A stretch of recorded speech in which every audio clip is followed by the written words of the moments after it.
Introduce some more information that is coming our way through Israeli sources again.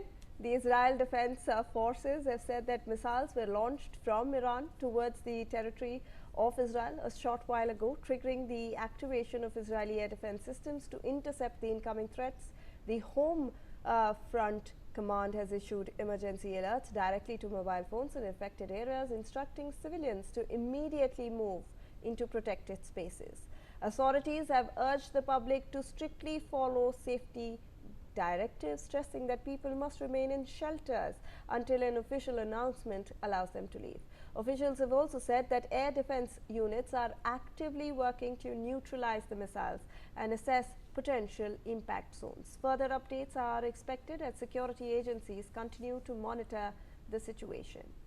Now let's also look at the casualties, because at least 13 people have been killed and over 1,929 others have been injured in Iranian attacks on Israel since last week. This is according to Israel's health ministry.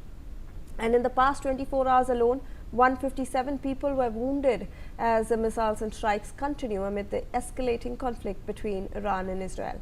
Health officials have said that around 112 people remain hospitalized, including 9 in serious condition. The ministry has urged civilians to move to bomb shelters with caution, noting that several people were injured while rushing to the shelters during the attacks.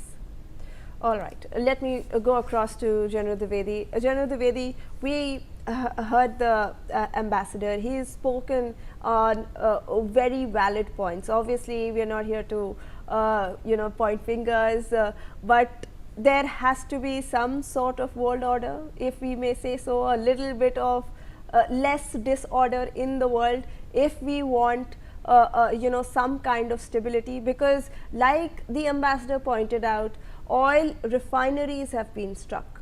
So obviously now production, even if we see now the oil barrel prices have crossed the $100 mark, sir.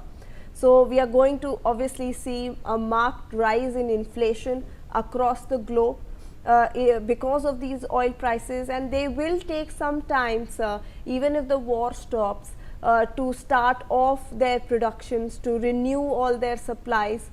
Then ambassador also spoke about those desalinization plants. Iran has been struck. Water scarcity might be a problem that some areas will be facing. Iran has now also attacked a desalinization plant in Bahrain. So we are also going to see some water issues in the Gulf region as well. So these are issues, sir, that not just Iran, Israel or the US are facing. We are going to see huge implications for countries in the world and for countries across the globe. Well, Shivani, I think you have raised 5 very pertinent points. Firstly, regarding the world order, Ambassador Fabian has spent long years as a diplomat, and he is a very eminent person. He is what he talks, people pay attention and listen to. So therefore, I think his statement is right. But I have put on a diplomatic hat on a couple of occasions as a defense attaché in China, North Korea, Mongolia, and now I am a professor of international relations. So therefore, I can also contribute my 2 cents of my wisdom. The first and foremost is that international order has been always a delusion. There have been no actually international order. It has been driven by the powers suiting their own convenience at time. They have come to an understanding how to actually share the stage, or how to actually balance out each other, modus vivendi. But the point is, a true world order has never existed, and I don't think it will. It will remain a delusion. The second point is, I think the Chinese and the Russians are very, happy, rather they are cheerful, that America has willy-nilly got involved in West Asia.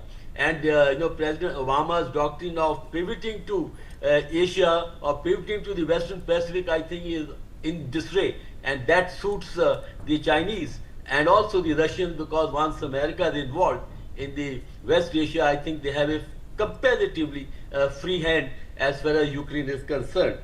The third point is, as I stated in the beginning, that war is now more onto the logistic, what supports the war, because after all, I am a war veteran, I am a fighting man, infantryman.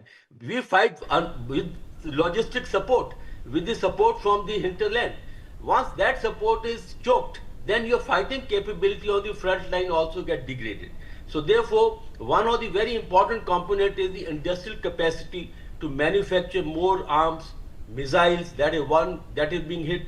The second is the oil per se. Oil is a weapon that was used in 1973 war as well, and Iranians are trying to use that. But on the contrary, once the Iranian installation, their supply lines, their main resource of revenue is hit, obviously the nation will get hit. And please remember, today nations fight the war, not only the defense forces or the frontline soldiers.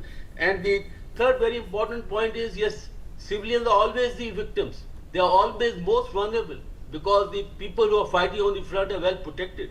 But people who are in the open, citizens, they are the ones who take the maximum hit. And that's why there have been repeated, warnings by the respective governments that the General, citizen I apologize for interrupting you.